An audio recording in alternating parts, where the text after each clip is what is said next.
Salut, c'est Gauthier, je suis de Lille, Lyon et également vers le 62 et je suis vidéaste. Mes premières expériences en techno, c'était plus dans des festivals, pas vraiment dans des soirées dédiées que à la techno. Donc j'ai découvert ça entre plein d'autres genres musicaux.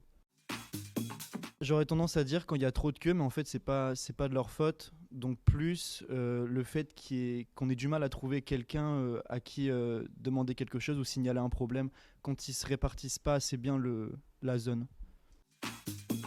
C'est classique le fait que la musique soit bonne et également d'être bien entouré, euh, que les gens, c'est assez précis, mais perdent pas leur libre arbitre en étant trop bourrés par exemple, et qu'on veille les uns sur les autres et qu'il y ait toujours une good vibe tout le long de la soirée.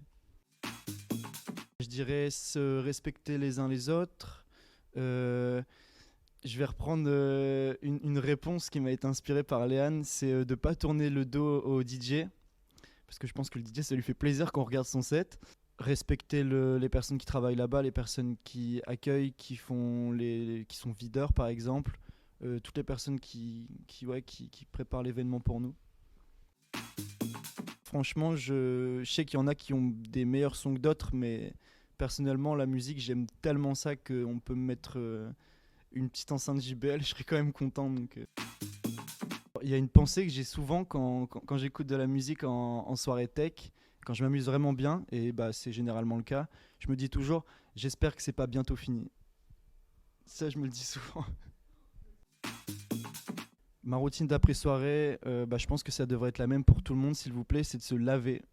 Euh, se laver les dents, se refaire une petite santé comme ça. Je pense que c'est hyper important. Et bien boire, bien manger. J'ai été victime une fois, on m'a touché le cul par exemple, mais rien de bien méchant, parce que j'estime avoir de la chance, entre guillemets. C'est pas du tout comparable à ce que peut vivre une femme. Et c'est pour ça que je trouve ça très important, justement, quand on sort en groupe. euh, Bah, c'est aussi notre rôle à nous, les hommes, de faire attention quand on a par exemple des filles dans notre groupe ou même des filles d'extérieur, de faire toujours attention, d'avoir l'œil. Je pense Mézergue, c'est un mec que j'ai vu beaucoup de fois en événement. J'ai même ma petite photo de groupie avec lui et je trouve trop chaud. Bah, déjà, quand un artiste fait du live, ça me touche un peu plus. Et donc, ouais, je pense que ça serait Mézergue. Du coup, je lui dirais juste de continuer ce qu'il fait et que c'est trop lourd. Je pense qu'on peut trouver l'amour en soirée. Faut, faut juste trouver un petit moment pour pouvoir parler avec la personne, si on veut vraiment trouver l'amour. Mais sinon, avoir une vraie discussion avec une personne dans ce genre de soirée, c'est un peu compliqué. Enfin, du moins, une discussion profonde. Mais en tout cas, je pense que ouais, on peut largement trouver l'amour. Ouais.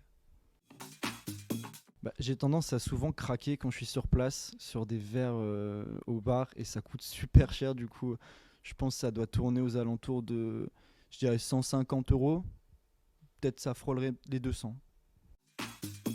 Si j'aurais un dernier mot, je dirais que c'est hyper important. Il ne faut pas l'oublier de veiller les uns sur les autres quand on va en soirée, de faire attention à ce qu'il n'y ait pas de débordement quel qu'il soit, et de toujours garder, ouais, une good vibe. Et bah merci la musique.